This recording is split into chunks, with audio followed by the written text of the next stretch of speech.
सुरुवातच मी पहिल्या पुस्तकाचा कव्हर दाखवते आपल्याला. हे कव्हर आहे आणि बोटीमधले बसलेले सतपथगामी. आपण सगळेजण बोटीमध्ये बसलोय आणि आता हा प्रवास आपण आध्यात्मिक प्रवास करणार आहे. आता हा प्रवास करायच्या आधी जसं आपण बोटीमध्ये पाय टाकतो, त्यावेळेला आपल्याला जरा भीती वाटते. पाण्यामध्ये आपला पाय पडणार नाही ना, आपण पडणार नाही ना. तसंच ही जी आईने सुरुवातीलाच प्रतिज्ञा जी केलेली आहे, ती प्रतिज्ञा आपण ऐकल्यावर आपल्याला खरंच हा मार्ग अवघड आहे असं वाटेल. तर आपण सुरू करूया प्रतिज्ञेपासून. सर्वांचा विश्वास सहजी बसेल, ऐसे शुद्धशील वागेन मी, वागेन मी. देव देश राजे गुरु आप्त इष्ट, सर्वांची एकनिष्ठ राहीन मी, राहीन मी. शरीराने शुद्ध, मनाने निर्मळ, कृतीने सरळ राहीन मी, राहीन मी. आई बाप गुरु अधिकारी खरे, आज्ञा त्यांच्या त्वरे पाळीन मी, पाळीन मी. म्हातारे दुबळे आंधळे पांगळे, सेवा त्यांची प्रेमे करीन मी, करीन मी. मुकी जनावरे गरीब बिचारी, मित्र माझी सारी मानीन मी, मानीन मी. येऊत संकटे कामेही कठीण, मनाने प्रसन्न राहीन मी, राहीन मी. चारित्र्याचे आम्ही करू संपादन, धरू अभिमान संस्कृतीचा, संस्कृतीचा. मधुर वाणीने सुखवू सर्वांची, बाणू अहर्निशी ऐक्य भाव, ऐक्य भाव. सोडून विचार दृष्ट भेदाभेद, मानवची देव मानू आम्ही, मानू आम्ही. असा आता आपला प्रवास होणार आहे इथपासून. असं एक एक एक एक करत आईंच्याकडनं आपण जे हे चरित्र ऐकणार आहोत, आईंचं पुस्तकाचं जे साधन गाथा. आणि म्हटलं कोणा एकाची साधन गाथा म्हणजे कुणातरी एकाने केले साधना, आपलं नाव नको, मी नको त्याच्यामध्ये, अशा ह्याने आईने ते लिहिलेलं आहे. तर त्याचे आता आपण थोडंसं, मला असं होईल की थोडंसं तुमच्याकडे पुस्तक नसल्यामुळे पण थोडंसं वाचून पण मध्ये दाखवायला लागेल आणि मग आपण त्याच्यावरती आपण चर्चा करत जाऊ. आता प्रस्तावनेमध्येच त्यांनी सुरुवातीला प्रस्तावना का आपण ऐकायची, की आईंच्या बरोबर जेव्हा ते जे हे लोक होते आणि ज्ञानी होते, विचारवंत होते, त्याने आईंच्या बद्दल काय विचार केला हा आपण आधी घेऊ आणि मग आपण आपला विचार मांडूया, सुरू करूया. आजच्या घाईगर्दीच्या काळात अध्यात्मावर जरी अनेक ग्रंथ असले तरी ते वाचण्यास साधकास पुरेसा वेळ नसतो. परंतु प्रस्तुत ग्रंथात थोडक्यात स्वतःच्या प्रचितीचे अनुभव अत्यंत साध्या सोप्या सरळ भाषेत सांगितले आहेत. अनुभवांच्या वर्णात मोठ्या कुशलतेने तत्वज्ञानाची गुंफण केली आहे. हे विज्ञान युग सामान्य माणसाच्या दृष्टीने तणाव युग आहे. सर्वत्र चापल्य, सावधानता लागते. याचा परिणाम माणसाच्या मनावर ताण पडतो. अशा बैचैन व व्यग्र झालेल्या मनाला सुख शांतीचा उपाय दर्शविण्यास हा ग्रंथ उपयुक्त आहे. ग्रंथाचा हेतू ग्रंथ समर्पणात अगदी सुरुवातीलाच लेखिकेने स्पष्ट केला आहे. यापुढे समग्र प्रस्तावनेत आय्या आस्तेय प्रेमळ शब्दाने लेखिकेचा उल्लेख केला आहे. ब्रह्मविद्या आपल्या स्वानुभवातून उघडी करावी व त्यापासून इतरांना लाभ व्हावा, साधनेस उत्साह मिळावा, अशा कळकळीने हा ग्रंथ लिहिला आहे. त्यांच्या गुरूंनी आईंची परमार्थाचा प्रचार करण्याची योग्यता पाहून त्यास आज्ञा केली आहे. जो साधक सत म्हणजे सत्य तत्वाचा शोध घेणार आहे, त्यास ग्रंथ समर्पण आहे. यात केवढे औचित्य आहे. यात प्रापंचिकाला मार्गदर्शन आहे. अधिकारी सद्गुरूची निवड, त्याच्यावर संपूर्ण निष्ठा व भार, गुरुभक्ती व साधना, साध्य प्राप्ती मिळवलेले, एकट्याने न भोगता सत्साधकांना वाटून देण्याची तळमळ, ईश्वरोन्मुख जीवन जगण्याचे आकर्षण, हे साऱ्या ग्रंथाचे सार अत्यंत अल्प आणि निस्संदिग्ध शब्दात सूत्ररूपाने येथे आलेले आहे. आईच्या साधनेची थोडीशी पार्श्वभूमी लक्षात आल्याशिवाय त्याच्या अनुभवांची उत्तुंगता समजणार नाही. बालपणीच आईना माता पित्यांचे प्रेम दुरावले आणि अवघ्या 12 वर्षाच्या वयातच त्यांच्या गृहिणी जीवनात सुरुवात झाली. आता मला वाटतं आपण हे आईंच्या ह्याच्यामध्ये बहुतेक जण सगळ्यांनी ऐकलेलं आहे. तर आता हे थोडस मी पुढे जाते की आईंचं सुरुवातीच लग्न खूप लवकर झालं आणि एक सासरी आल्यानंतर बरीच बंधनं असतात आणि सासरी मुलगी कोणी समजत नाही, सूनच समजतात. तर ते सगळं आईला सोसावं लागलं आणि लहान होती, कोणी सांगणारं नव्हतं, मार्गदर्शन करणारं नव्हतं, हे मुख्य. आईच्या साधनेस सुरुवात झाली त्यासाठी दिवसातून 6 ते 8 तास कारणी लागत. आईच्या भाग्याने त्यांचे यजमान अर्थात माझे मित्र ज्यांनी प्रस्तावना लिहिली त्यांचे मित्र माझे वडील हे अत्यंत सात्विक आणि मृदू स्वभावाचे. त्यांनी आईच्या साधनेस विरोध तर नव्हेच, उलट उत्तेजन दिले. सामान्य माणूस साधनेस सुरुवात करतो त्यावेळी मनाची मरकट चंचलता एकाग्रतेत विघ्न आणते आणि पुष्कळ वेळा ध्यान साधण्याचे त्यांचे ध्येय सफल होत नाही. आईचे सारे जगावेगळे. त्यांच्या साधनेस आरंभच ध्यानापासून झाला. मागील जन्मात अपुरा राहिलेला प्रवास पुढे सुरू झाला. आता पुन्हा मागे फिरणे नाही हा मनाचा निश्चय. अखेर त्यांनी शिखर गाठले. कुंडलिनीची जागृती काहींची होत असते, परंतु स्वाधिष्ठान चक्रापासून 6ही चक्रांचे भेदन करून अंतिम ब्रह्मरंध्रापर्यंतचा प्रवास म्हणजे अत्यंत कठीण गाठ आहे. हा चढून क्वचित अगदी एखादाच भाग्यवान शिखरापर्यंत जाऊन पोहोचतो. परंतु आईने मात्र सारे कष्ट सहन करून शेवटचा पल्ला गाठला. थेट ब्रह्मरंध्रापर्यंत जाऊन स्थिर झाल्या. चैतन्य शक्तीचा संपूर्ण आविष्कार झाला. कडी संपूर्ण उमलली. या स्थितीत दूरश्रवण, दूरदर्शन इत्यादी अनेक सिद्धी प्राप्त झाल्या. हुतात्म्याचा उद्धार करण्याचेही सामर्थ्य आले. या ग्रंथातील संजीवनीची कथा जरूर वाचावी.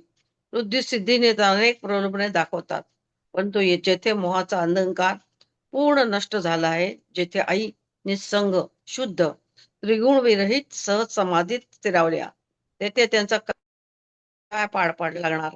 आईचे वागणे, फिरणे, बोलणे, लिहिणे हे सारेच गीतेच्या अस्तित्व प्रज्ञा शोभणारे. स्वतःचा कर्तेपणा गेल्याने जे जे कर्म घडेल ते ते कर्म प्रभूची आराधनाच होय. आता जे मिळवायचे मिळवले, जे समजायचे ते समजले. यापुढे आई उरल्या उपकारापुरत्या. ऋषिकेश ब्रह्मलीन परमहंस शिवानंद आईचे सद्गुरु होत. आईची तळमळ होती अगोचरातून गोचर सगुण होऊन दर्शन व्हावे. त्यांनी गुरुनी त्यांची इच्छा पूर्ण केली. गुरुच्या अमृतमय उपदेशाच्या वर्षावात आई अक्षरशः नाहून निघाल्या. श्रीराम, मारुतीराय, श्री दत्त, ब्रह्मा, विष्णू, महेश, पार्वती, लक्ष्मी, काली माता, अष्टभुजा देवी, त्रैलोक्यात संचार करणारे श्री नारद महर्षी आणि इतर अनेक दर्शने झाली. तसे श्री ज्ञानेश्वर, श्री समर्थ, श्री रामकृष्ण परमहंस, देवदेवतांची ही सारी ईश्वरी दर्शने होत. त्याच्याच रूपात दयाघन परमात्मा आईंना अचूक मार्गदर्शन करीत असे. एकदा स्वप्नात आईंना ज्ञान चक्राचे दर्शन झाले. या दर्शनात जेथे रूप, रंग, वजन, गुण नाहीत अशा निराकाराचा संकेत मिळाला. श्री ज्ञानेश्वर माऊली अशा दर्शनाच्या अनुभवाबद्दल हे सांगत आहेत. आता हे जे आपल्याला आपण म्हटलं वेगवेगळ्या देवतांचं दर्शन झालं, तर हे मार्गदर्शन पतच असतं. मार्गदर्शनच होत असतात खरं सांगायचं, कारण आपण त्या अवस्थेला पोचलेलो असतो. त्याशिवाय त्या देवतेचं किंवा त्या शक्तीचं दर्शन आपल्याला होत नाही. सत्य ज्ञानानंत गगनाचे प्रावरण, नाही रूप वर्ण गुण जेथे. तो हा रे श्रीहरी पाहिला डोळे परी, पाहते पाहणे दुरी सारून या. ज्ञानदेव म्हणे ज्योतीची निज ज्योती, ते हे मूर्ती उभी विटेवरी. एकदा तर ध्यानात आईच्या पाठीवर चक्क विष्णूची मूर्ती स्पष्ट उमटली होती. आता आई एकदा भाव समाधीत असताना आवाज आला की तुला आज मुद्दाम कुबेराचे धन देण्यास येथे आणले आहे. आईने क्षणाचाही विलंब न लावता ताडदिश उत्तर दिले, मी येथे धन घेण्यास आले नाही, केवळ दैवदर्शनाला आले आहे. तेवढी केवढी तेजस्विता. कुबेराचे अपरंपार भांडार खुले झाले असता त्याला माती समान तुच्छ लेखले. आध्यात्मिक संपत्तीस जगात तुलना नाही. प्रभूलाच हेच सर्वश्रेष्ठ धन आहे. कारण समाधान आणि कधीही न ढळणारा आनंद हीच जीवनातील सर्वश्रेष्ठ मूल्य आहेत. अगदी क्वचित होणारे असे हंस दर्शन ही आईनं झाले. सत्य स्वरूप आत्मा आणि अमृत देहेंद्रियांचे तादात्म्य अज्ञानी माणसास भासत असते. ते तर दूर सारून आत्मतत्वास ते हस्तगत करतात, त्यांनाच परमहंस म्हणतात. काही ना परमहंस स्थिती पण प्राप्त झाली या ह्याच्यामध्ये. आणि हंसाचे दर्शन म्हणजे तेच असते, आत्मस्वरूपाचे दर्शन झाले. आणि मग पुढे काही ना हो, म्हणजे त्या एक एक स्टेप असतात, एक एक पायऱ्या असतात. आणि त्याप्रमाणे ते दर्शन होत जातात. आणि त्याप्रमाणे आपली आध्यात्मिक प्रगती ज्याला आपण म्हणतो, की ती शक्ती म्हणा आपल्यामध्ये ते तिरोहित होते.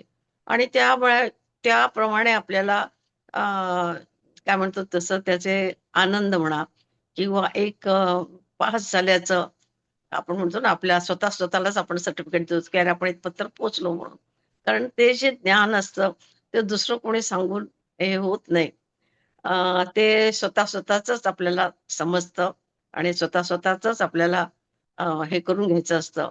त्याचबरोबर जर ते आपण चुकू पण शकत नाही त्याच्यामध्ये कधी. कधी आपल्याला असा चांगला जो साधक आहे त्याला कधीही भ्रम होणार नाही, की माझं हे चक्रचं हे उघडलंय आणि मला हे झालंय असं. मला एखादी स्थिती प्राप्त झालीये. असं कधीही चांगल्या साधकाला कधी होणार नाही. त्याचं कारण असं, की आपण अंतर्मुख झाल्यानंतर जे आतमध्ये तत्व बसलेलं आहे, ते आपल्याला सतत सावध करत असतं. आणि त्याचप्रमाणे सावधही करतं, त्याचप्रमाणे आपला जो चांगुलपणा आहे, तो आपल्याला दर्शवतं. कारण का तर त्याला पुढे न्यायचं असतं.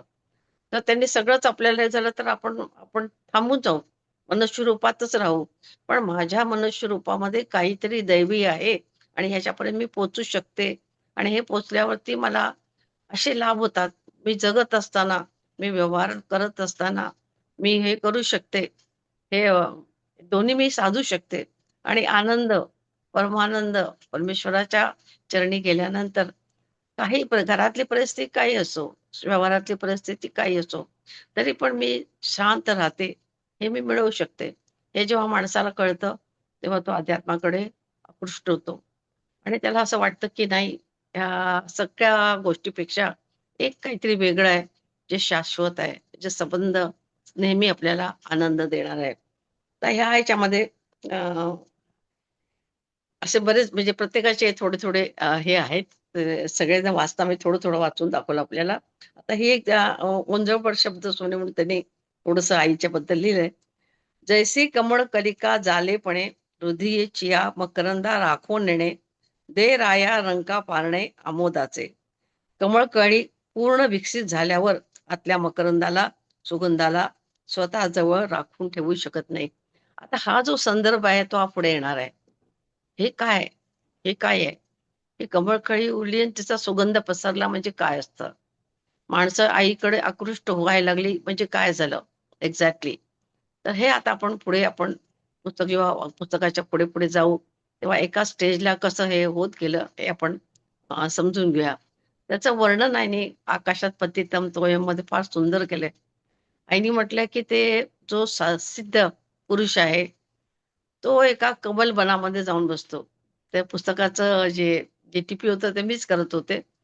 तर मला ते काही कळलं नाही म्हणून मी आईला जाऊन विचारलं, की "आई हे कमलबन काय आहे?"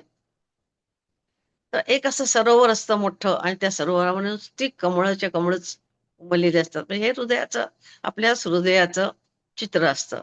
आणि त्याच्यामध्ये तो सिद्धपुरुष जाऊन बसतो. आणि त्या सुगंधाने सगळेजण त्याच्याकडे ओढले जातात. त्याच्याकडे आकर्षित होतात. तुम्ही बघा कुठलेही संत आहेत, ते स्वतः कधीच सांगायला गेले नाहीत, की मी हे आहे. लोकं त्यांच्याकडे आकर्षित झाले. लोकं त्यांना मानू लागले. कोणी देव मानलं, कोणाला कसा साक्षात्कार झाला, कोणाला काय झाला.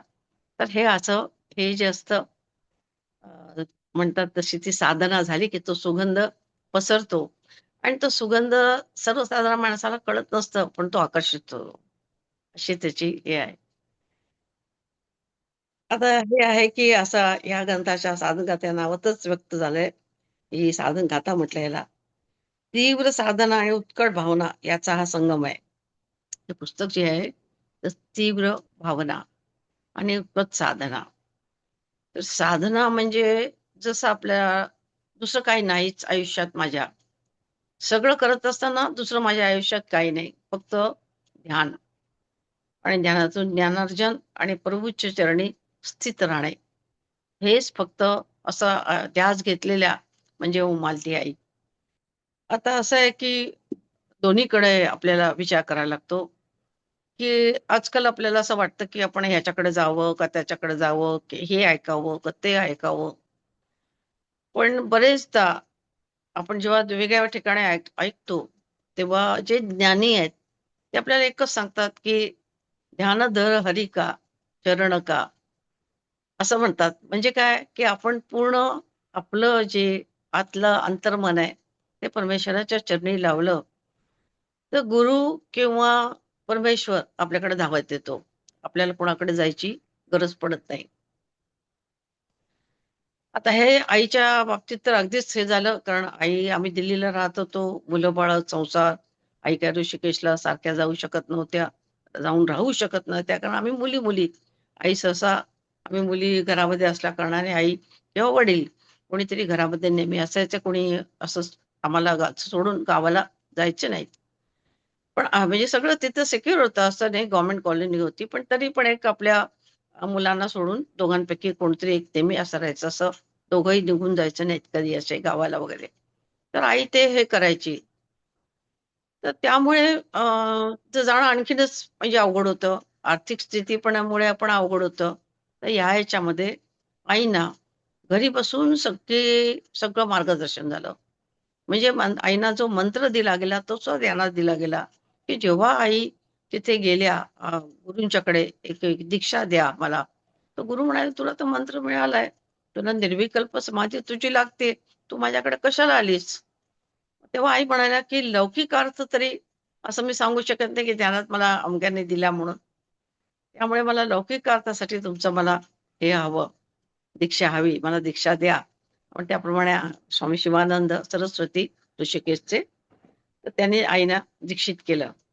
आता हे दीक्षित केल्यानंतर आईची साधना तर एकदम सुरू झाली. पण त्यांनी आता स्टेप बाय स्टेप या पुस्तकामध्ये साधकाला कसं मार्गदर्शन केलंय, तर आपण या ह्याच्यामध्ये व्यक्तिविशेष किंवा व्यक्तीकडे न बघता, आईने म्हटलं ना, "कोणा एकाची साधन गाथा." तर ही आपल्या आपण कोणाचीही साधन गाथा होऊ शकतोय. आता काहींना असं वाटेल, की माझं तर इतकं वय झालं, आता आता काय मी करणार? असं नसतं. ही जी साधना आहे, ती निरंतर चालते. तुम्ही हा जन्म असा विचारच करू नका, की जेव्हा आपण ह्याला एकदा आपण इथं ठरवलं आणि इथं सुरू केलं, तर ते तुटत नाही आणि त्याचा आपला अभ्यास जो असतो, तो पुढे चालतच राहतो. तुम्हाला अनेक उदाहरणं असतील, की 7 किंवा 8 वर्षाच्या ह्याला त्यांना देवाचं हे झालं, कृपा झाली. रामदास स्वामींचंच आहे ना, 12व्या वर्षी ते रामनामाचा जप घेत होते. म्हणजे हे काय होतं? हे पूर्वजन्मीच होतं. असा आपण आपला पुढचा जन्म जो आहे तो सार्थक करण्यासाठी हा मार्ग आहे आणि हे पुस्तक आहे. या ह्याच्याप्रमाणे आपण कशी साधना करावी, कसं आपण आपल्या जीवनाला उत्तम चांगल्या मार्गावर मार्गावर न्यावं. आता प्रत्येकाने काय सगळ्यांनी संन्यास घ्यावा ह्याच्यामध्ये पुस्तकात कुठेही लिहिलेलं नाहीये असं, की संन्यास घ्या, घर सोडून जा, हे करा. नाही. सगळं पहिल्याच पहिले कर्तव्य म्हणजे गीतेचं जे आपण सार आहे. जेव्हा अर्जुन त्याच्यापासून पळू लागला, तर कृष्णाने त्याला कसंही करून त्याचं कर्तव्य त्याला करायला लावलं. तर हेच त्याच्यामध्ये आपल्याला दिसून येतं, की जर मग आपण सगळेजण असं झालेलं आहे. गौतम बुद्धाच्या वेळेला असं झालेलं आहे, की बरेच जणांनी संन्यास घेतला. पण मग पुढे काय झालं? तर तसं आपल्याला हे आपल्या धर्मामध्ये असं कधीच हे केलेलं नाही. आपले ऋषीमुनी सुद्धा विवाहित होते. त्यांना पण मुलं होती. पण ते ज्ञानी होते आणि त्यांनी कार्य केलं. समाजासाठी, प्रकृतीसाठी एक ज्ञान म्हणून लोकांना ज्ञान द्यायचं म्हणून त्यांनी कार्य केलं. तर तशा तऱ्हेचं आयुष्य आपल्याला जगायला या ह्याच्यामधून शिकायला मिळतं. तसंच आईने म्हटलं आहे, की हे मार्गदर्शन ईश्वरच गुरु रूपात किंवा इतरही संतांच्या रूपात अथवा देवदेवतांच्या रूपात करीत असतो. त्यामुळे आमच्या गुरूंनी हे सांगितले नाही, असा अकारण दुराग्रह न धरता समर रामदास स्वामी, पंत महाराज, बाळीकुंद्री अशा संतांच्या रूपात त्यांनी सांगितलेल्या साधनेतल्या गोष्टी आईने मानल्या. म्हणजे आईंना वेगवेगळे दर्शन होत असत. मला तर ह्या ह्याच्यामध्ये आईने म्हणजे आईना वेगवेगळ्या तुम्हाला जसं सांगितलं की कुंडलिनीचा जो सगळा प्रवास होता, त्या ह्याच्यामध्ये रामदास स्वामी आईना श्लोक रूपामध्ये ज्ञान देत असत. आणि त्या ह्याच्यामध्ये आईना कारण आईना कुंडलिनी हा शब्दही माहित नव्हता. आज जी सगळी चर्चा होती आणि आज जे सगळं आपल्याला कळतं आहे, माहिती आहे, त्या आईला काहीच माहिती नव्हती. तर म्हणजे शब्दच माहिती नव्हते असं म्हणायला हरकत नाही. कुंडलिनी हा शब्दच माहिती नव्हता. तर अशा ह्याच्यामध्ये हे सगळं ज्ञान स्वामी शिवानंदांचं मार्गदर्शन मिळत असे. पण रामदास स्वामींनी सगळा कुंडलिनीचा जो हे होता, तो प्रवासामध्ये ते बरोबर होते आईच्या. आणि त्या व्यतिरिक्त अनेक संतांची दर्शनं झाली. काही वेळा ते संत दिसत असत, ओळखता येत असत आणि काही ते वेळा तर ते संत ओळखता पण येत असत. तर हे गुरुतत्व एक आहे हे आपण ह्याच्यामध्ये समजून घेतलं पाहिजे, की कोणीही सगळे जे गुरु आहेत ते एकच आहे तत्व आणि त्या माध्यमातूनच ते काम करतात. आणि ते इतके कृपाळू आणि दयाळू असतात, की आपण काही चुकलो किंवा आपलं रक्षण म्हणजे जरुरी नाही की गुरुच आपल्या रूपामध्ये येऊन आपलं रक्षण करतील. तर दुसरे गुरु सुद्धा आपल्याला सावध करतात, सांभाळतात. कारण त्यांचं एक ज्याला आपण म्हटलं एक तत्व असं म्हटलं, तर मग त्या तत्वाच्या माध्यमातून त्यांचं कार्य होत असतं. ते तत्व स्वरूप झालेले असतात. त्यामुळे त्यांच्यामध्ये हा भेद नसतो आणि त्यामुळे आईंना अशा तऱ्हेचं खूप ज्याला आपण म्हणतो, की आई खूप भाग्यवान, की इतक्या साधकांचं त्यांना इतक्या संतांचं दर्शन झालं, इतक्या ज्ञान मिळालं आणि हे ज्ञान खरं सांगायचं तर आई जितकं ज्ञान आईना मिळालं, तितकं आई खरं सांगायचं तर देऊ शकल्या नाहीत. आपल्याकडनं आईने खूप द्यायचा प्रयत्न केला तरीसुद्धा. कारण त्याला समजणारा माणूस पाहिजे ना. एखाद्या पी-एच-डी माणसाने एखाद्या अभ्यास आपल्याला 1ली-दुसरी त्याला द्यावा, तर तो त्याला त्या त्या स्टँडर्डनेच त्याला द्यायला पाहिजे. तो त्या मोठ्या वर्गातल्या मुलांसारखा अभ्यास तो देऊ शकत नाही. तसं थोडंसं आईचं झालं असं मला वाटतं. आता ह्याच्यामध्ये असं आहे, की प्रत्येक ठिकाणी कसं-कसं आईला हे झालं, तर म्हणजे प्रेम आईला आपल्याला माहिती आहे, की आई फक्त आई 2.5 वर्षाची असताना आईची आई अ, हे झाली, मलीन झाल्या आणि 12व्या वर्षी आईंचं लग्न झालं. 16व्या वर्षी आईंचे वडील गेले. आईने खूप मृत्यू पाहिले. म्हणजे आपल्या भावाचे, वहिनीचे आणि वहिनीच्या भावाच्या मुलाचे. तर असे मृत्यू बघत-बघत असताना आई खूप अंतर्मुक्त झाली. वय किती होतं? लहान होतं 17-18 वर्षाचं वय. अंतर्मुख होत गेली आणि एकटी कोणाला सांगणार, कोणाला विचारणार? असं सांगणार म्हणजे एक दुःख झालं म्हणून बसून डोळ्यातून पाणी काढणं किंवा हे करणं, पण जे सांत्वनपर किंवा समजवणारं असं कोण नव्हतं.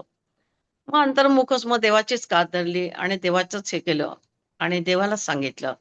पण त्या देव उत्तर देतो. ह्याच्यामध्ये आपण हे समजलं पाहिजे, की देव उत्तर देतो. तुम्हाला आपल्याला आपण जर तसं हे केलं, अशी प्रार्थना झाली, तर देव उत्तर देत नाही असं नाही. तर देव येतो आपल्या ह्याला आणि देव आपले कोणतेही संकल्प करून आपण बसलो, प्रश्न विचारला आणि प्रश्न तो मनामध्ये धरून ठेवला, तर त्याचं उत्तर कुठे ना कुठे आपल्याला नक्की मिळतं. आता ह्याच्यामध्ये आता असं आहे, की आईला जेव्हा सगळं देवाने ते हे केलं, तर आईने देवाकडे काय मागितलं? आईने सांगितलं, "देवा मला मान नको. माझ्या मानाने कोणाचा अपमान नको." आता हा माझा मानाने कोणाचा अपमान नको. ह्याच्यामध्ये पण अभ्यास करायसारखा आहे. की कसं, की आईने ते सोसलं होतं. कोणतरी मोठी व्यक्ती किंवा पैसेवाली म्हणा, की ज्ञानाने किंवा अमक्याने, तर त्यामुळे आईने आपल्याला कसं परिवर्तित केलं, तर आईने सांगितलं, की माझ्या मानाने कोणाचा अपमान नको. माझ्या हातून लोकांना सुख मिळावे. जे चुकेल तर ते तूच मला सांग. मला आई नाही, वडील नाहीत. तूच एक सर्वांचा जवळचा नातलग आहेस. या हृदयापासून उठलेल्या साध्या पण आर्त शब्दाने त्याने परमेश्वराला ओढून घेतलं. आता त्यांनी परमेश्वर म्हणजे असं कधी-कधी होत असं, की ध्यानाच्या मध्ये एखादा देवी म्हणा प्रगट होत असे आणि तुला काय मागायचंय माग. जसं आता मी मगाशी कुबेराचं उदाहरण त्याने दिले त्याच्यामध्ये. तर तशा ध्यानामध्ये आपल्याला असं होतं, की त्यांना वाटतं, की आता इथंच ह्याचं एक असेल म्हणून मागणी. तर त्यावेळेला मात्र आई खूप सावध असायची. आईने काय सांगितलं? आईने सांगितलं, की ज्यामध्ये माझं कल्याण आहे तेच तुम्ही मला द्या. किती म्हणजे आपल्याला वाटतं, पण आपल्याला ह्या मार्गामध्ये बुद्धी खूप चालवायला लागते. आणि आपली बुद्धी अशीच म्हणजे परमेश्वरच आपल्याला ती बुद्धी देतो. म्हणजे हळू जसे आपण ध्यान लावत जातो, तर आपली बुद्धी जास्त जास्त शार्प होत जाते, तीव्र होत जाते आणि आपल्याला बरोबर ते ज्या म्हणतात तसं आपण त्या ह्याच्यामध्ये चुकत नाही. आपले कधी असे तऱ्हेचं आपल्या हातनं घडत नाही. आणि असं कधी हे झालं तर आपण समजावं, की आपण गुरुच्या पासून दूर चाललोय. आता इथे आणखीन एक हे आहे, की आता जेव्हा आईंना जेव्हा म्हणजे सगळं आई 6 मुलं, त्यांचं सगळ्यांचं करायचं, पाहुणे-रावणे तसं तर आमच्या घरात कधी असं आम्ही एकटे कधी जेवलोच नाही. तर असं सगळं असताना त्याशिवाय महाराष्ट्र मंडळाचं पण काम करायच्या. कोणी आलं गेलं तेही बघायला लागायचं. तर अशा ह्याच्यामध्ये काही थकून जायची, खूप थकून जायची. आणि ध्यानाने पण माणसाला थकवा येतो. खूप सकाळी म्हणजे आपण म्हणतो इतका दूरचा प्रवास केला, तर खरंच तो प्रवास म्हणजे इतकी ती शक्ती त्याला ओढत असते शरीराला त्याच्या. त्यामुळे तो मनुष्य थकून जातो. त्याला विश्रांतीची, चांगल्या पौष्टिक अन्नाची आवश्यकता असते. तर हे आईकडे काही व्हायचं नाही आणि त्यामुळे कधी-कधी आई खूप दमून जायची आणि ध्यानला बसता यायचं नाही असं म्हणायला हरकत नाही. तर त्यावेळेला गुरुनी काय केलं बघा, म्हणजे आपल्याला आपण हेच शिकायचंय, की कसे आपल्याला तयार करत जातात आणि ते सांगतात ते किती बरोबर असतं. तर यावेळेसारखे ते त्यांनी लिहिलंच आहे, की स्वामी शिवानंदांसारख्या समर्थ सद्गुरूंनी केलेले आंतरिक मार्गदर्शन आईंच्या पुरते मर्यादित नसून सर्वच साधकांसाठी. स्वामी म्हणतात, "शरीराला न जुमानता कष्ट करीत जा, साधना करीत जा. पण साधनेसाठी शरीर महत्वाचे आहे. तप कर, सेवा कर, उपाशीपोटी ध्यान करू नको. आजाराने दुर्बल झालेल्या शरीराला उठवत असताना ताण देऊन साधनेला बसवू नये. शरीर हे साधनेचे माध्यम आहे. त्याची चांगली जोपासना करायला हवी. ते प्रभूचे मंदिर आहे. शेतकऱ्याच्या दर्शनातून आईला हे कळले, की इदम शरीरम कौंतेय क्षेत्रमित्या विधीयते. या गीता वचनानुसार शरीररूपी क्षेत्राची साधनेने मशागत करून त्यातील दुष्ट विचारांचे तण काढून टाकून ध्यान, जप, शुद्ध आहार, शुद्ध विचार याने ते शुद्ध करून त्यात ज्ञान बीज लावायचे आणि जे फळ मिळेल ते लोक कल्याणासाठी कामच लावायचे. असं उदाहरण दिलं बघा. शेतकरी जे जसं हे करतो, अशा साध्या-साध्या उदाहरणातून मग हे आपल्याला आलं पाहिजे.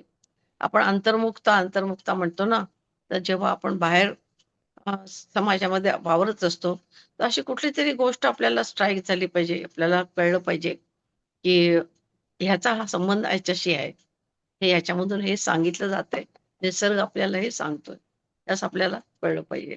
आता ह्याच्यामध्ये स्वतः आपल्याला जेव्हा आपण साधना करतो, तर साधनेमध्ये आपल्याला सांगितलं जातं, की आपलं रूप जे आहे ते प्रकाश आहे. एक प्रकाश, एक बिंदू असं. आणि मग आपल्याला ते बरोबर वाटत नाही. आपण जड शरीराशीच चिकटलेला असतो. पण साधकाने त्यासाठी आपण पुन्हा-पुन्हा स्वतःला सांगितलं पाहिजे, की मी म्हणजे स्वयंप्रकाश आत्मा आहे, सर्वव्यापक, ज्योतिर्मय, स्वयंप्रकाश आहे. ही प्रार्थना म्हणजे ध्यानाला अनुकूल असलेली धारणाच असावी. म्हणजे इतकं आपण मनामध्ये पक्क धरलं पाहिजे, की मी कोण आहे? तर मी प्रकाश आहे. असं अशा तऱ्हेने आपण मी म्हणजे आत्मा, मी अहम ब्रह्मास्मी म्हटलंय ना, तर तसं हे केलं पाहिजे. आता ह्याच्यामध्ये असं पण झालं, की आईनी जेव्हा कधी-कधी आई पूजा करत असे, तर स्वामीजींनी तिला सांगितलं, की "तू काय करतेस हे? फुलं घालायची आणि हे करायचं वगैरे काय करतेस?" म्हणजे स्टेप बाय स्टेप आपण कसं त्या साधनेमध्ये पुढे जायचं, हे आईला प्रत्येक ठिकाणी आपल्याला दिसतं. तर तिथं आईने त्यांनी टोकलं तिला. तर आई म्हणाली, "नाही मला सगुण दर्शन आवडतं. मला पूजा करायला आवडते." तर ते म्हणाले, की "हे आहे मान्य आहे, पण तू त्या ह्याच्यातून बाहेर पडत आ." आणि मग हळू आईची मानसपूजा बंद झाली. पण सुरुवातीला ध्यानासाठी, आर्त होण्यासाठी आणि आपलं ध्यान लागण्यासाठी मानसपूजा अत्यंत आवश्यक आहे. आता ही मानसपूजा पण कशी करावी, काय करावी, या बाबतीमध्ये कधी कुणाचा आपण सल्ला किंवा कुणाला हे करू नये. आपल्या मनातून काय उदित होतं, कधी कधी असं वाटतं की एखादा साधक असतो तो कृष्णाला आपला मुलगा मानतो आणि तरी त्याची पूजा करतो. आणि कधी कधी साधक देवाला एकदम म्हणतात तसं खूप मोठी शक्ती आहे आणि मी म्हणजे काहीच नाही. मी म्हणजे एक अणूच नाही, त्या पायाचा कण पण नाही, पण मी त्याची पूजा करतो. तर असं आपला जो भाव असेल, आपल्याला जे सुचेल, आपलं चित्त जे आपल्याला सांगत असेल, तशा तऱ्हेची मानसपूजा करावी आणि त्याचबरोबर जे आपल्याला दैवत हे आहे, अ, अनुकूल आहे, ते दैवतच आपण धारण करावं आणि त्या दैवताचीच पूजा करावी. आता ह्याच्यातून आई तर होत्या, त्या आई शंकर भक्त होत्या पहिल्यापासूनच आणि सासरी मात्र विष्णू भक्ती होती.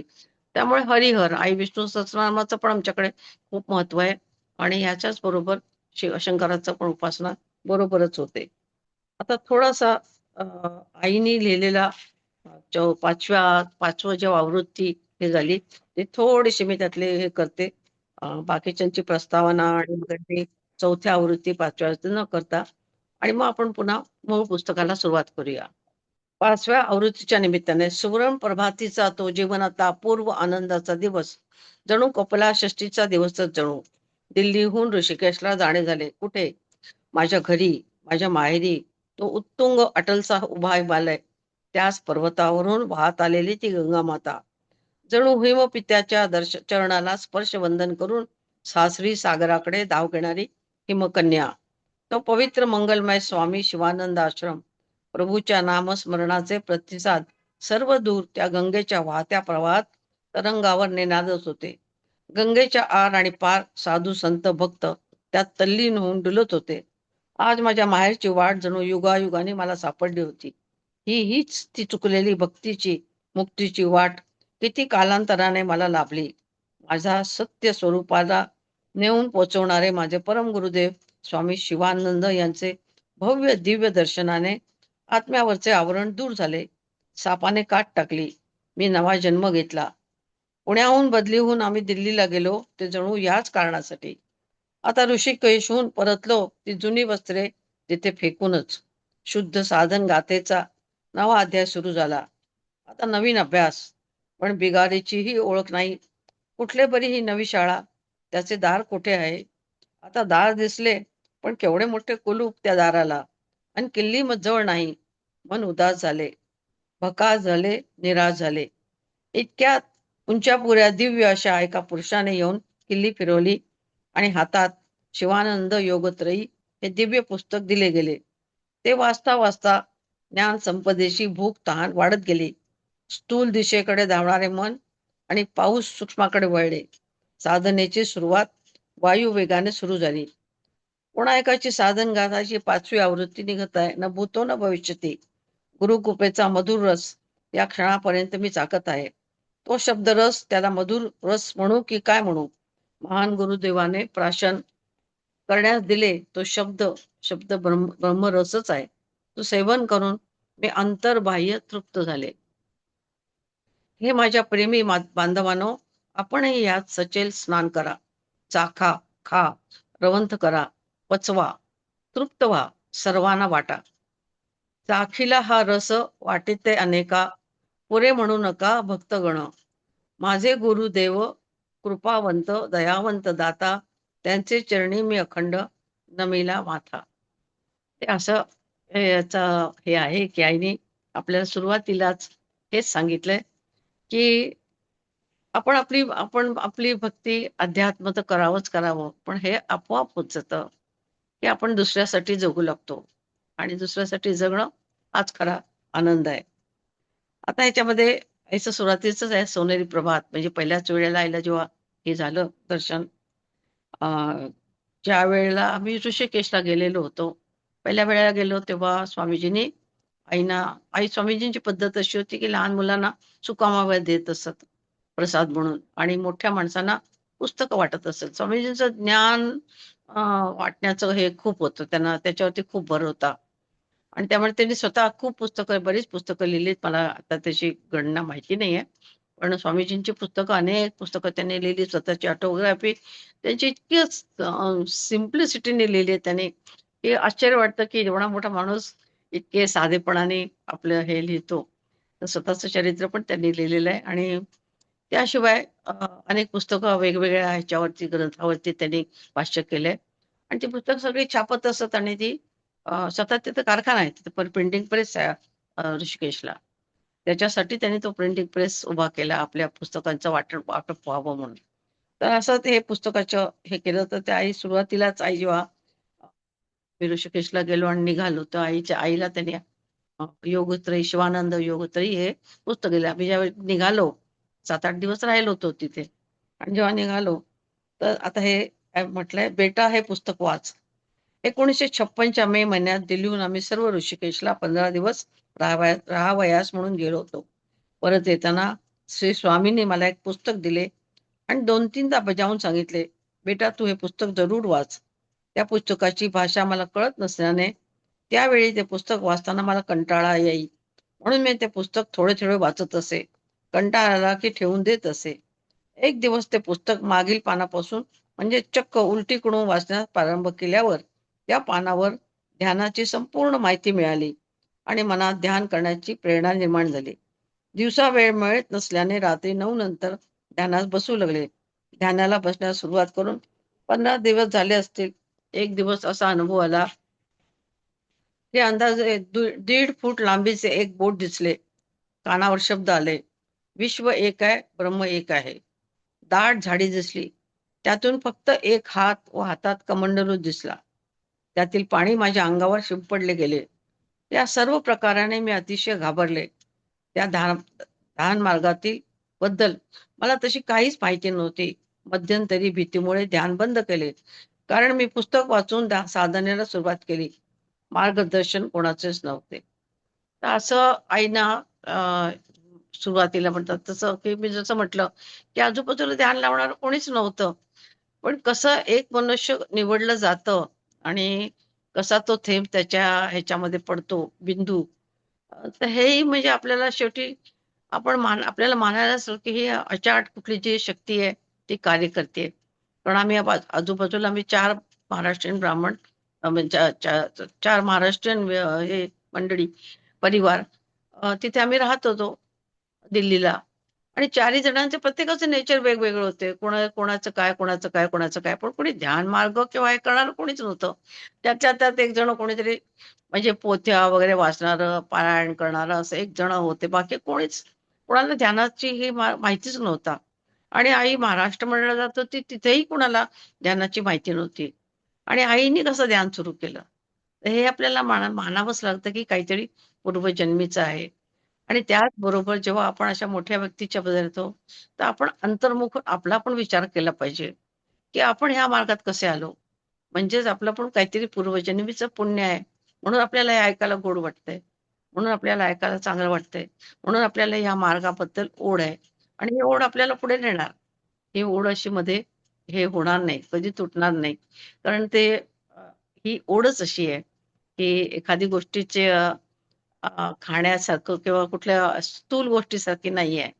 ह्याची गोडी इतकी अवीट आहे, की ती तुम्ही सोडू शकतच नाही. तर असाच आता आईंचा आपण अनुभव की गंगा स्नानाची ओढ. आईला गंगा स्नानाची ओढ होतीच आणि आई गंगा स्नानाला निघाली. खरं तर आईला असं वाटलं, की सगळ्या बायका निघाल्या होत्या त्या दिवशी आणि आपल्याला तर जाता येईल की नाही. कारण कसं बोलणार? थोडं आर्थिक बाजू पण हे होती. वडील एकटेच नोकरी करणारे होते. त्यामुळे आई मनातल्या मनात आईची इच्छा खूप होती, पण आई वडिलांच्या जवळ काही बोलली नाही. पण जसं वडिलांना संध्याकाळी वडील ऑफिसमधून आल्या, वडिलांनी कळवळले वडील म्हणाले, "तयार हो, चल मी तुला सोडून येतो." आणि रात्रीचीच गाडी होती. माझी आई त्या वडील घेऊन गेले आईला. वडील घेऊन गेल्यावरती तिथं बघितलं तर ती गाडी पूर्ण रिकामी होती. म्हणजे जवळ फारच थोडे लोकं बसलेले होते. आणि त्याच्यामध्ये एक एक गाडीमध्ये एका डब्यामध्ये मात्र एक बाई बसलेल्या दिसल्या. म्हणताना म्हणजे वडील जरा हेच झाले, की आता रात्रीचा प्रवास आणि कसं काय हे करायचं? आईला पण वाटलं. पण त्या बाई बसलेल्या दिसल्या म्हणताना त्या डब्यामध्ये वडिलांनी तिला सोडून दिलं. आता हे म्हणून म्हटलं, की आपल्याला मानावंच लागतं ही सगळी यंत्रणा कशी कार्य करते ती. आणि मग आई जशी जाऊन तिथे बसली तशी त्या बाईंनी पूर्ण आईचा ताबा घेतला. त्या एक चांगल्या योगिनी होत्या. ते पुढं कळलं. अ, खरं म्हटलं तर खूप दिवस आईला ते समजलं नव्हतं, की त्या बाई आईला काय देऊन गेल्या. तर असं आपल्याला म्हणजे मला म्हणते, की धक्का देणारं कोणतरी पाहिजे, कोणतरी लागतं आणि ज्यावेळेला असं कोणतरी देतं, तर त्याच्यापासून आपण दूर न जाता त्याच्यावरती आपण विचार करायला पाहिजे. आता इथे कसं झालं, अ, संध्याकाळी मी बोलता-बोलता सहज माझ्या मनातील इच्छा प्रकट केली. तेव्हा माझ्या पतीने मला, "तू रात्रीच्या गाडीने जाच" असं सांगितलं. मी ताबडतोब जाण्याची तयारी केली. एक साडी, एक सतरंजी, गंगेची ओटी भरण्याची तयारी घेऊन मी निघाले. माझे पती मला गाडीत बसवण्यासाठी स्टेशनवर आले. आता ह्याच्यानंतर "बसा इथेच आपण सहारणपूरला" त्या बाई म्हणाल्या. समोरच रिकामा डबा दिसला. त्यात वयस्कर बाई बसल्या होत्या. त्या म्हणाल्या, "बसा इथंच. आपण सहारणपूरला डबा बदलू." कारण तो डबा सहारणपूरपर्यंत जाणार होता. त्या वृद्ध बाईंना त्यांच्याबरोबर मलाही हरिद्वारला घेऊन जाण्यास सांगून माझे पती तेथेच उभे होते. इतक्यात गाडी सुरू झाली. त्या बाई मला म्हणाल्या, "बहन सो जाओ." त्यांनी लगेच माझं अंथरूण घालून दिलं. आता इथून त्या बाईने आईंचा ताबा घेतला. त्याने त्याने अंथरूण घालून दिलं. मग कसे अनुभव येतात बघा. आणि अ, थोड्याच वेळात मला झोप लागली. पहाटे 3च्या सुमारास त्या बाईने मला हलवून उठवले आणि म्हणाली, "उठ. ही झोपण्याची वेळ नाही. प्रभू चिंतनाची आहे." मी उठताच मला तोंड धुण्यासाठी तिने पाणी दिले. मला मनातून राग आला होता. पण तिच्या या त्या प्रेमाचे कौतुकही वाटत होते. तिने भजन म्हणण्यास सुरुवात केली. गोविंद जय जय, गोपाळ जय जय, राधा रमण हरी, गोविंद जय जय. मीही भजन म्हणू लागले. डोळे मिटून घेऊन प्रभूची मूर्ती डोळ्यासमोर आणू लागले. क्षणभर भास होई आणि क्षणात अदृश्य होई. मी मध्येच डोळे उघडून पाहत असे. त्यावेळी ती बाई म्हणे, "पागल, पकड उसको. उसको छोडो नहीं. त्याला धरून ठेव, सोडू नकोस." मग आता आईला प्रश्न पडला, की मला काय दिसतं त्या या बाईंना कसं काय समजतंय? आणि असं कसं सांगतात आणि पकडू म्हणजे मी काय करू? असं सगळं आम्ही हा एक कसे अनुभव आपल्याला येतात. हे जाणण्याची बुद्धी त्यावेळी माझ्याकडे नव्हती. मग बाईंनी माझ्यावर खूप तोंडसुख घेतले. तोच उपदेश होता, हे मग मला कळलं. म्हणजे त्यावेळेला असं वाटतं, की ह्या बाई काय थोडंसं मला मदत केली म्हणताना आता मला काय वाटेल ते बोलतायत, असं एखाद्या माणसाला वाटेल. पण ते खरं म्हटलं तर ते आईला ते जागं करायचं होतं. आईचं जे आतमध्ये दडलेली जी शक्ती होती, त्याला हलवायचं होतं. आणि म्हणूनच ही प्रभूनी एक प्रकारे कृपा केली, की त्या आईला खूप रागवल्या, खूप वाईट बोलल्या. म्हणजे त्या इतकं म्हणाल्या, की "तू कुत्र्यासारखं जगतेस, तर त्याच्यातच तुला आनंद वाटतो का? हे केव्हा सोडणार तू?" तर आईला जरा धक्काच बसला, की इतकं कटू बोललं आईला कधीच अशी सवय नव्हती. आणि पुढं मग त्यांनीच म्हणजे असा हा प्रश्न खूप म्हणजे तसं म्हटलं आणि त्यांनी विचारलं, की "तू कोण आहेस? तू मुलांना जन्म देणारी आहेस, तर ते कोण आहेस का तू?" आई म्हणाली, "माझं नाव मालती." म्हणजे त्या प्रश्नाचंही उत्तर आईच्याकडे नव्हतं. आईला माहिती नव्हतं, समजत नव्हतं. आणि मग जेव्हा त्यांनी पुन्हा दुसरा डबा त्यांनी बदलला आणि दुसऱ्या डब्यात जाऊन बसल्या, तेव्हा आईला त्यांनी पाहिलं, की आईच्या डोळ्यातून पाणी येतंय, अश्रू येतायत.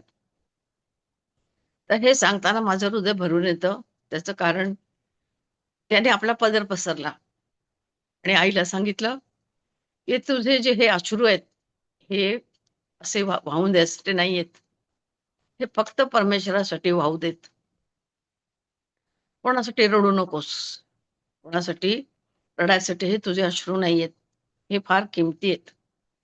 आणि तिने आपला पदर पसरला आणि आईचे अश्रू आपल्या पदरात घेतले.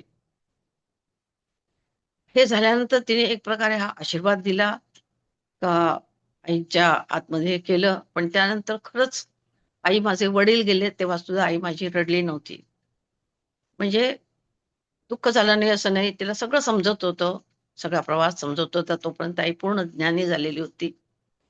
पण एक व्यावहारिक ह्याच्याने माझ्या आईच्या मुलींचे लग्न झाले. म्हणजे लोकं म्हणायचे, की मुलीचं लग्न झालं, सगळे रडतायत. माझी आत्या वगैरे, मामी सगळे रडायला लागायचं. कारण का मुलीचं आता आता सगळं बदललं. पण मुलीचं जे हे असते अ, सासरी निघाली ती, की प्रत्येकाला आपली पण आठवण येते आणि त्यामुळे पण डोळ्यामध्ये पाणी येतं आणि सगळेजणच तो प्रसंगच एकदम वेगळा असतो. आता सगळं बदललंय. तर अशा अशा ह्याच्यामध्ये आई कधीच रडत नसे. त्यामुळे लोकांना आश्चर्य वाटायचं, की मालती कशी अजून तिच्या कसं डोळ्यात पण आई आहे आणि आई असून तिच्या डोळ्यात पाणी कसं नाही? पण हे त्यावेळेला त्यांनी सांगितलं. एक प्रकारे आईला आशीर्वादच दिला, की असल्या गोष्टी तर होतच राहतात. या गोष्टीसाठी डोळ्यात पाणी काढायचं आणि ते वाया घालवायचं नाही. देवासाठी, परमेश्वरासाठी आर्त होण्यासाठी तू डोळ्यातून पाणी काढ. आता त्या म्हणजे हे सगळं झाल्यानंतर आई जेव्हा एक एक गाडी बदलली, पुन्हा दुसरी गाडी जेव्हा बदलायची म्हणजे जर सांगितलं ना, की आईला त्या म्हणजे असं होतं बरेच वेळेला, की ती शक्ती इतकी अगाध असते. त्या बाईंची ताकदच एवढी होती असं म्हणायला हरकत नाही, की आई पूर्ण त्यांच्याने मंत्रमुग्ध होऊन गेली आणि आईला काही समजेनासंच झालं. बरं आई सगळ्या या गोष्टींना नवीन होती. तिला समजत नव्हतं, की मला काय होतंय म्हणून. तर त्यावेळेला त्यांनी म्हणजे दुसरी जेव्हा गाडी बदलायची तर त्यांनी सामान त्यांनीच उचललं आईचं. सगळं हे आई केलं. आईला सांगितलं, "चल दुसऱ्या डब्यात आपल्याला आता दुसरा डबा बदलायचा जायचंय आपल्याला हरिद्वारच्या." तर तेव्हा हे करत असताना जेव्हा सामान वगैरे बाकीचं आलं आणि मग त्यांनी विचारलं तर आईची साडी जी पांघरली होती, ती साडी तिथेच राहिली गाडीमध्ये. म्हणताना मग त्या बाईनी पटकीने आपल्या ह्याच्यामधून बॉक्समधून साडी काढली आणि आईला दिली, पांढरी शुभ्र साडी. तर मग त्या आसपासच्या बायका काय म्हणाल्या, की "असं करा तुम्ही, तुम्ही स्नान झालं, की एकच साडी, तर आता स्नान कसं करणार आई?" हा प्रश्न होता. तर मग त्या म्हणाल्या बाकीच्या बायका म्हणाल्या, की "स्नान झालं, की तुम्ही ते वाळवा, धुवा आणि त्यांना परत करा साडी मग ती. आता घ्या त्यांच्याकडनं साडी, आता इलाज नाहीये." आईने घेतली. आणि ह्याला मात्र उतरल्यानंतर त्या बाई कुठे गेल्या काही कळलंच नाही. कारण आई म्हणाली, की "हो, मी तुम्हाला लगेचच परत करते. आपण पहिल्यांदा लगेच पहिले आधी अंघोळच करूया. म्हणजे मग मी तुम्हाला" तर त्या हसल्या बाई. काय माहिती काय अजून देवाच्या मनात काय मला काय माहिती असं म्हणायचे. करून हसल्या आईला. आणि आई त्यांनी त्यांनी ते काय त्याच्याकडे काय ती साडी परत घ्यायची वगैरे असा काही विचार त्याच्याबद्दल काही बोलल्याच नाहीत. आणि आई जेव्हा गाडीतून खाली उतरल्या, तर आई बघतात त्या बाई कुठे गेल्या कळलंच नाही. तर आईने बरेच लोकांना विचारलं पण, पण त्या काय आईला सापडल्या नाहीत. मग आई पुन्हा ऋषिकेशच्या डब्यामध्ये बसली आणि पुढे शिवानंद आश्रमात गेली.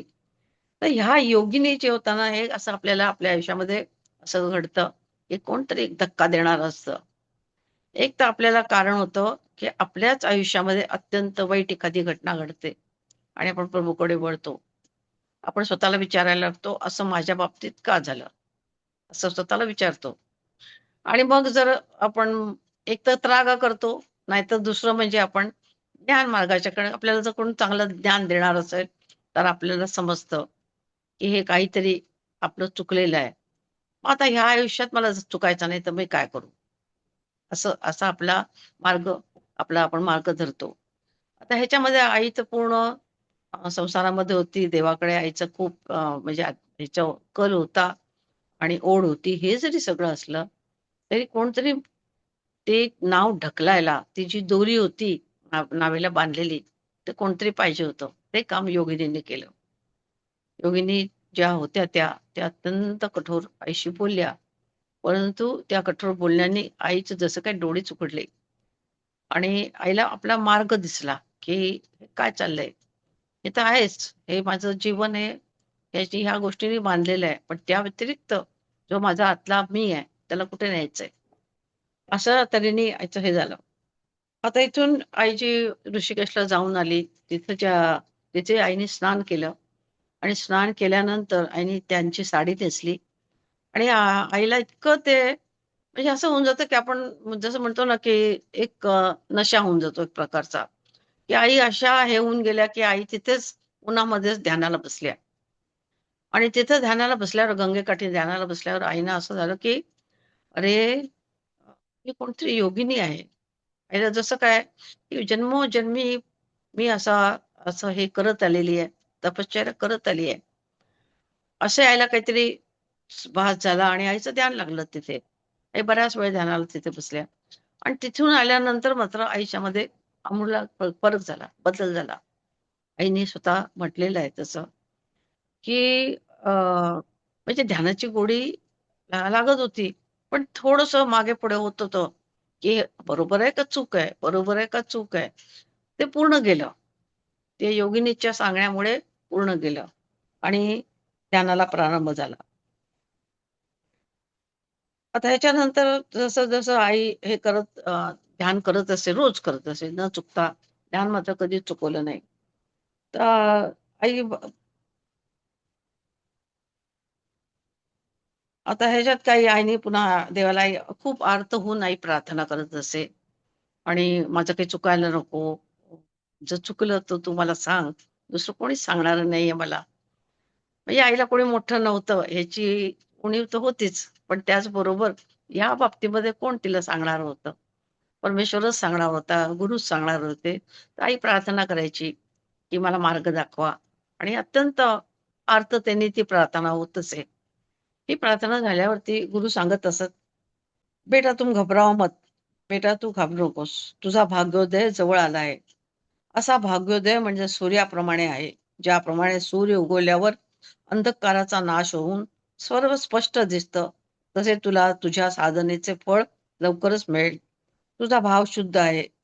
जसा तुझा भाव असेल, तसं तुला फळ मिळेल. जेव्हा प्रभूच्या निकट जाशील, तेव्हा विचार, बुद्धी सगळं काही त्याचं असेल. तुझं असं काही राहणार नाही. तू नेहमी ओम नामामध्ये तल्लीन राहशील.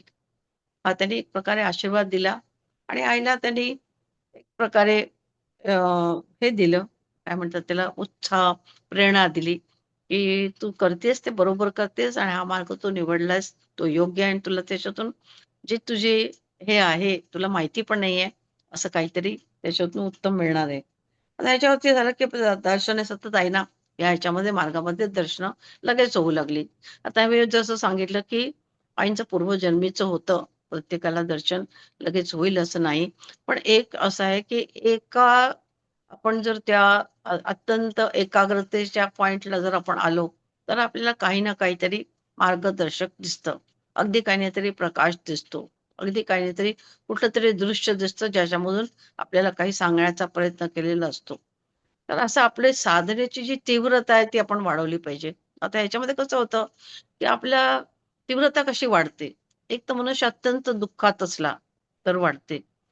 आणि आता हे जे आपण जेवढे आपण साधं आपण म्हणतो, की हे इतके उच्च कोटीचे संत आहेत. त्यांनी कधी ना कधीतरी कुठल्या ना कुठल्या जन्मामध्ये अत्यंत दुःख भोगलेलं असतं आणि मग ते परमेश्वराकडे वळलेले असतात आणि मग ते परमेश्वराच्याकडे जेव्हा वळतात. कुंतीनी पण म्हटलंय ना, कृष्णाकडे कुंतीनी काय मागितलं? कुंती म्हणाली, "मला कुंती म्हणाली, "तू मला फक्त दुःख दे, बाकी काही नको." का? तर दुःख असेल तरच मी तुला हे करीन. तर आपल्यासारख्या लोकांचं काय होतं, की आपण छोट्या मोठ्या-मोठ्या गोष्टींमध्ये आपण आनंदी राहतो. चांगली गोष्ट आहे, आनंदी तर राहिलंच पाहिजे. परंतु आपण स्वतःला आणि स्वतःचं जे उद्देश आहे, जो फोकस आहे, त्याला आपण विसरता कामा नये. जे आईने केलं, जे या पुस्तकामध्ये आपल्याला क्षणोक्षणी दिसून येतं, की आमच्याकडे लोकं येत असत, कधी भजी केली, कधी काय केलं. वडिलांची तर मजा होती. नवीन सिलेंडर आणलं म्हणजे चहाचं खूप होतं आमच्याकडे. तर नवीन सिलेंडर म्हणजे सिलेंडर आलं म्हणजे नवीन नव्हतं. फक्त ते त्या दिवशी ते म्हणजे भरलेलं सिलेंडर आलेलं असायचं. पण ते निमित्त, की चला चहा करा आता नवीन सिलेंडर आलं असं गमती-जमती आमच्या घरामध्ये चालायच्या. तर त्या सगळ्याला आई अनुरूप असायची. आईने कधी असं म्हटलं नाही, "काय चहा-चहा करता सारखं? आता काय करायचं नाही, आधी काही चहाची वेळ नाही." असं म्हणायची नाही. ती त्या मजेमध्ये, त्या आनंदामध्ये सामील व्हायची. तर हे म्हणजे मला बघायला मिळालं आणि जे मी आज ह्याच्यावरती जेव्हा मी पुन्हा-पुन्हा विचार केला, तेव्हाच मला समजलं ना. तेव्हा तर नाही समजलं. तेव्हा काहीच कळत नव्हतं. तर हे जे आईने सांगितलं, की म्हणजे आईने पुन्हा जे मी सांगितलं, की तसं दोन्ही आई तेव्हा ह्याला सांगत असत. जसं दुःख सांगत असत, सुख सांगत असत, त्याप्रमाणे माझं काय होऊ दे. म्हणजे कधी-कधी आईचं ध्यान खूप लागून जायचं आणि ध्यानातून आईला उठवायचंच नाही. आणि मग आमची शाळा, आईने भात कारण तेव्हा असे प्रेशर कुकर नव्हते, साधा कुकर असायचा. तर असं सगळं आणि आम्ही वाट बघत असायचो. पुढे आम्ही शिकलो. आपलं आई ध्यानाला बसले म्हटलं, की आमचं आम्ही स्वयंपाकाला कोणतरी लागायचं. निदान अगदी काही नाही, तर पोळ्या तरी आम्हाला करायला येत होतं. पोळी आणि काहीतरी भाजी तेवढं करून खाऊन जायचं. नाही अगदी काही नाही तर गुळ तूप पोळी, चटणी पोळी, लोणचं पोळी म्हणजे निभून जायचं त्यावेळची वेळ असं असं आम्ही शिकलो पुढे. पण सुरुवातीला आणि ते पण पण त्या बाबतीत आईला मात्र थोडासा अपराधी भाव असायचा. आणि आई देवाला प्रार्थना करायची, की अशा तऱ्हेचं ध्यान माझं लावू नको. कारण माझं कर्तव्य माझ्यासाठी जे लोकं वाट बघत बसतात, त्यांचं मी हे करायचं नाही, असं होता कामा नये, असं आई म्हणायची. आणि आई प्रार्थना करायची त्यांना, की माझं ध्यान अ, तितकंच म्हणजे जे मला भान राहू दे. ध्यान करताना मला या गोष्टींचं भान राहू दे, अशी आई प्रार्थना करायची. या संबंध याच्यामध्ये आता जसं मी सांगितलं, की आईना दर्शनं होऊ लागली, तर आईना या वेळेला दिव्यदृष्टी पण प्राप्त झाली होती. दिव्यदृष्टी प्राप्त झाली म्हणजे आता हे जे आहे, हे थोडं आपण पण समजून घेतलं पाहिजे, की कधी-कधी जर तुम्ही चांगले ध्यान करणारे असाल, म्हणजे उत्तम तुमचं साधनेची एकाग्रता चांगली होत असेल, तर काय होतं, की तुम्ही आहात समजा शिवभक्त आणि अचानक तुम्हाला दत्त महाराज समोर येतात तुमच्या ध्यानामध्ये. तुम्हाला आश्चर्य वाटतं, की माझ्या तर डोक्यामध्ये विचारांच्या मध्ये दत्त महाराजांचं काहीच नव्हतं. मग दत्त महाराज कसे आले? तर असं असतं, की आपण ती जी वरती जी वातावरण तयार झालेलं असतं. समजा गुरुवार आहे किंवा एखादा दत्ताचा त्या दिवशीचं कुठे ते मोठं काहीतरी कार्यक्रम आहे दत्ताचं जन्म म्हणा, हे म्हणा. तर त्यामुळे ती सगळी ऊर्जा वरती असते आणि आपण तिथं पोहोचलो, की आपल्याला दत्ताचे दर्शन होते. आपल्याला वाटतं, की मी तर दत्त भक्त नाही. मी तर दत्ताचा विचारच केला नाही. मग मला दत्त कसे दिसले? तर त्याचं कारण असं असतं, की आपण त्या वातावरणात पोहोचतो आणि मग आपल्याला दत्ताचं दर्शन होतं. तर तसंच आई एखाद्या ह्याच्यामध्ये आई तिथं पोहोचायच्या पण. म्हणजे हे सूक्ष्म स्वरूपातलं सांगितलं. पण आई कधी-कधी त्या मंदिरामध्ये पोहोचायच्या. म्हणजे जसं आई इथे बसून कैलास पर्वतावरती काय चाललंय सांगू शकायच्या. केदारनाथचं दर्शन असं करू शकायच्या. मानसरोवर बघू शकायच्या. तसं तसंच आईला कालीचं दर्शन झालं, काली मातेचं. आणि मग त्याच्यानंतर थोडे दिवसांनी, एक 7-8 दिवसांनी कोणतरी कलकत्त्याहून आल्यानंतर ते कलकत्त्याला राहणारेच होते. दिल्लीला येऊन स्थायिक झाले होते. तर आईने त्यांना सहज आपलं विचारलं, की एक आपल्याला उत्सुकता असते म्हणून, की कसं आहे देऊळ, असं-असं आहे का? तर आईने जसं बघितलं होतं, तर बरोबर तसं आहे आणि देवीचं रूप पण तसं आहे, हे त्याची खात्री झाली. तर हे पण आपल्याला थोडंसं शिकायसारखं आहे, की आपण मला कळलं, मला दिसलं, हे झालं. पण थोडासा आपण पडताळणी आपली केली पाहिजे आणि त्याच्यामुळे पडताळणी केल्यामुळे आपल्याला थोडंसं आपल्यालाच आपली शाश्वती, की हो, हे आहे, हे खोटं नाही, खरं आहे. एवढं आपल्याला मिळतं आणि आपण पुढे जायला आणखीन पुढे होतो. आता हे पुस्तकाचं आपण विचार करतो ह्या पुस्तकावरती. पण ह्या पुस्तकामध्ये पुस्तकाच्या वरती बोलायचं माझी ताकद नाही. पुस्तकासंबंधी बोलायची तीही माझी ताकद नाही. पुस्तकाच्या मध्ये काय लिहिलंय तेवढंच मी सांगू शकते. आणि मी का सांगू शकते, तर मी आईच्या बरोबर होते. आणि समजत गेले, समजत गेले. आता ही कोणाकाची साधन गाथा जेव्हा लिहिली गेली, तेव्हा मी इथून कारण मला त्यातल्या त्यात प्रिंटिंगचं ज्ञान मी त्या ह्याच्यामध्ये असल्यामुळे, क्षेत्रामध्ये त्यातल्या त्यात प्रिंटिंगचं ज्ञान मला असल्यामुळे पुस्तकाची हे पण कव्हर आणि ते दुसरं पहिलं कव्हर ते पण मीच केलेलं आहे. तर त्यावेळेला मी इथून मुंबईहून जात असे मिरजेला आणि मिरजेला पहिलं पुस्तक मिरजेला प्रिंट झालं. तर त्यावेळेला सुद्धा अ, आईची जी चर्चा व्हायची आणि जसे वडील आईमय झाले होते. इतकं रोज वडिलांच्या कानावर ते पडायचं. रोज वडील ध्यानाला बसत नसत. पण समजा कोणीतरी एखादा साधक आला आणि आई नाही येत आणि सहज बोलता-बोलता विषय निघाला आणि त्यांच्या मनात ते सांगायचे, की मला आईना हे विचारायचं होतं. तर अण्णा बरोबर त्याचं समाधान करू शकायचे. तसं माझं आहे. म्हणजे ऐकून जे काही माझा अ, हे अवगत झालंय तेवढंच ज्ञान मला आहे. तर ह्याच्यापुढे आपण असंच पुस्तकाच्या बद्दल आणि आईंच्या प्रवासाबद्दल आपण बोलत जाऊया. नमस्कार. हरी ओम. ताई एक अनुभव सांगते. आपल्या मागे आईंचा खूप सुंदर फोटो आहे आणि तो बघितल्याच क्षणी मी त्यांना म्हटलं, किती सुंदर आहात माऊली तुम्ही, पण पाय मात्र आपले लपवून ठेवले आणि बरोबर तुमची बेल वाजली आणि तुम्ही बाहेर गेलात, आम्हाला सगळ्यांना दर्शन झालं. हा बाकी फोटो ह्या फोटोबद्दल सांगते. हा फोटो काल आला. खरं तर खूप स्पष्ट आलेला नाहीये फोटो हा.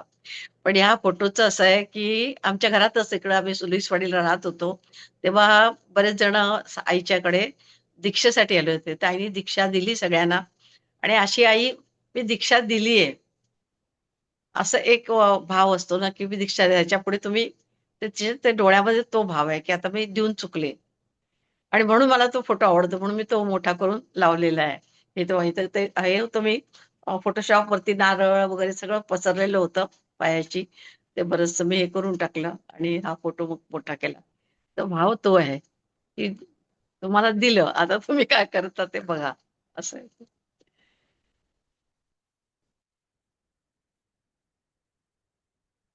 आम्ही या अनुभूतीतच राहू इच्छितो ताई. पुन्हा उद्या भेटू. धन्यवाद. जय श्रीराम. तशी.